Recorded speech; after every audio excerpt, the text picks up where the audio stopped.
Halo semuanya, Assalamualaikum warahmatullahi wabarakatuh.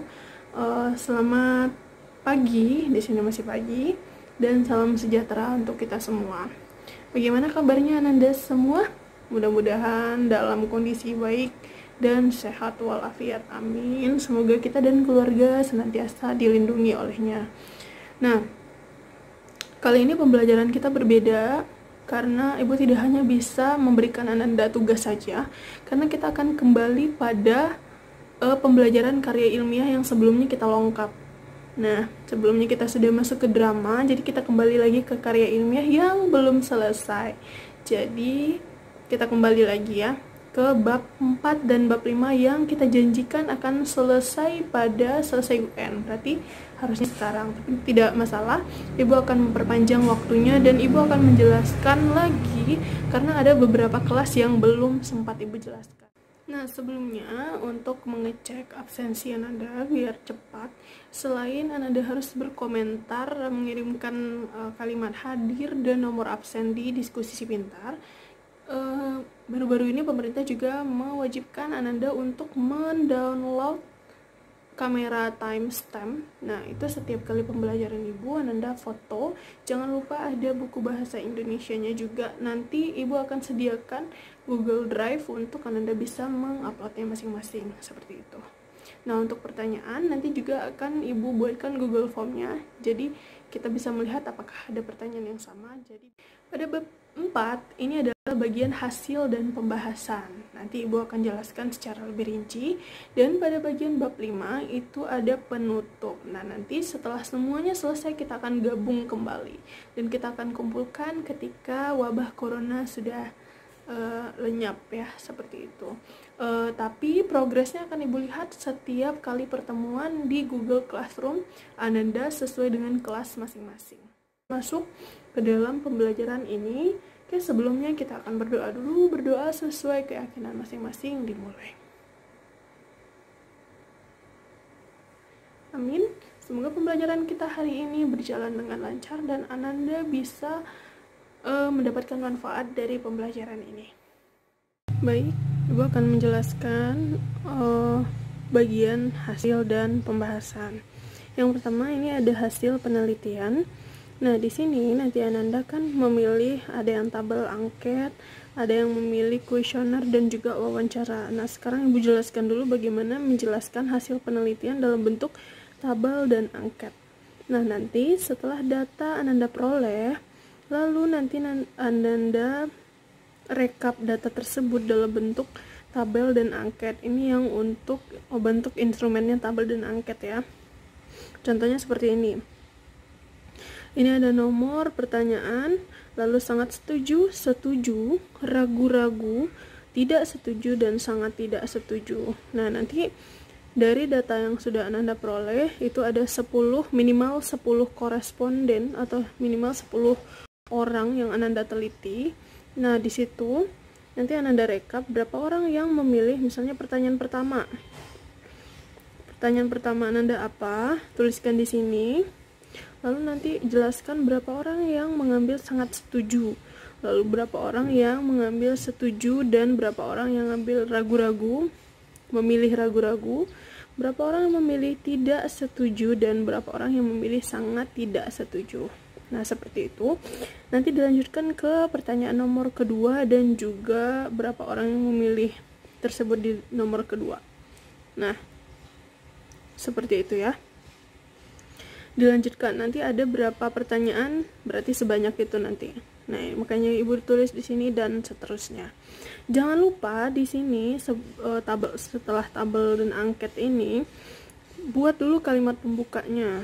Nah, itu sesuai dengan kreativitas Ananda masing-masing. Ingat ya, di setiap awal subbab kita harus memiliki kalimat pembuka. Makanya di sini Ibu berikan garis. Ini maksudnya adalah kalimat pembuka. Oke, nanti setelah semuanya selesai, Ananda cari persentasenya berapa. Misalnya dengan cara jumlah orang. Nah, misalnya contohnya di sini 5 per jumlah total, berarti di sini ada 11. Berarti 5 per 11 dikali 100%. Nah, kita akan mendapatkan persentasenya berapa. Oke ya.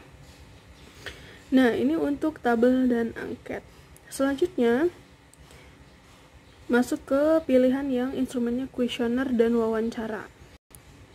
Untuk kuesioner dan wawancara ini, Ananda bisa deskripsikan saja per pertanyaan, tetapi belum boleh memasukkan opini kita. Jadi benar-benar data mentahnya saja yang Ananda dapatkan dari data yang sudah Ananda teliti. Nah, itu ya. Jadi, sekali lagi, ini hanya mendeskripsikan per pertanyaan. Karena kuesioner ini sifatnya juga terbuka dan wawancara juga terbuka, jadi di sini deskripsikan saja, tetapi belum memasukkan opini. Baik ya, jadi intinya hasil penelitian ini benar-benar data mentah yang kita dapatkan dari penelitian yang sudah kita lakukan. Baik, sekarang kita akan lanjut ke yang kedua, yaitu adalah pembahasan.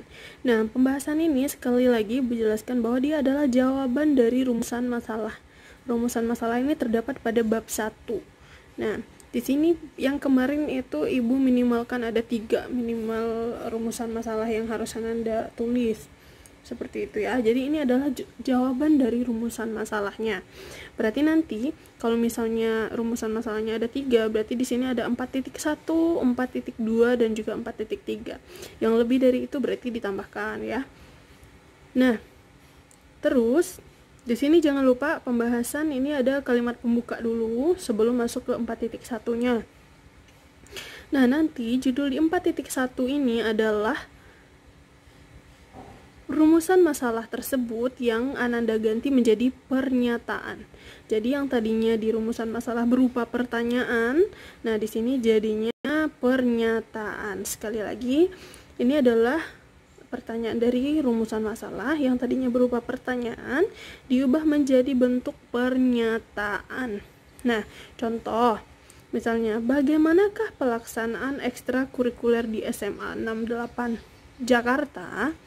Nah, nanti di sini berarti judulnya menjadi pelaksanaan ekstrakurikuler di SMA 68 Jakarta. Di sini maaf Ibu singkat karena tidak mencukupi lagi. Kayak seperti itu ya. Nah, nanti di sini Ananda jelaskan isinya itu penjelasan dari hasil penelitian tadi. Tentunya pertanyaan yang sudah Ananda tulis itu pasti adalah jawaban dari rumusan masalah seperti yang Ibu jelaskan sebelumnya. Jadi pertanyaan itu akan sesuai dengan pertanyaan di sini. Mungkin pertanyaan 1 sampai 3 itu adalah jawaban dari 4.1 contohnya ya. Pertanyaan 4 sampai 6 misalnya itu adalah jawaban dari 4.2 dan selanjutnya itu adalah jawaban dari 4.3 seperti itu. Nah, nanti di sini Ananda jelaskan pertamanya jelaskan dulu deskripsi hasil penelitian dalam bentuk tabel sebelumnya itu. Jadi yang di sininya tadi ada pertanyaan yang mengacu pada rumusan masalah pertama, misalnya 1 sampai 3 ini adalah jawaban dari yang pertama. Tidak harus berurutan. Kalau misalnya 1, 4, 6 misalnya seperti itu juga tidak masalah. Nah, jadi nanti kalau misalnya Ananda jelaskan terlebih dahulu, deskripsikan hasil penelitian dalam bentuk tabel sebelumnya. Nah, misalnya seperti ini. Pertanyaan nomor 1 yang dijawab oleh beberapa koresponden, jadi jelaskan. Misalnya pertanyaan nomor 1 dijawab yang sangat setuju ada berapa orang, itu ada berapa persen. Terus yang setujunya berapa orang, berapa persen. Yang ragu-ragu berapa orang, berapa persen. Jadi jelaskan dulu maksud Ibu yang tadinya berbentuk tabel, jadi dideskripsikan dulu dalam bentuk ya deskripsi seperti itu ya. Sebelum nanti kita jelaskan dengan bahasa kita sendiri. Jadi ini tadi dituangkan dulu dalam bentuk paragraf seperti itu. Jangan lupa dicari dulu persentasenya. Nah, selanjutnya kita masuk ke yang B-nya. Kaitkan dengan teori. Nah, jadi di sini nanti kan Anda sudah bisa dapat kesimpulan.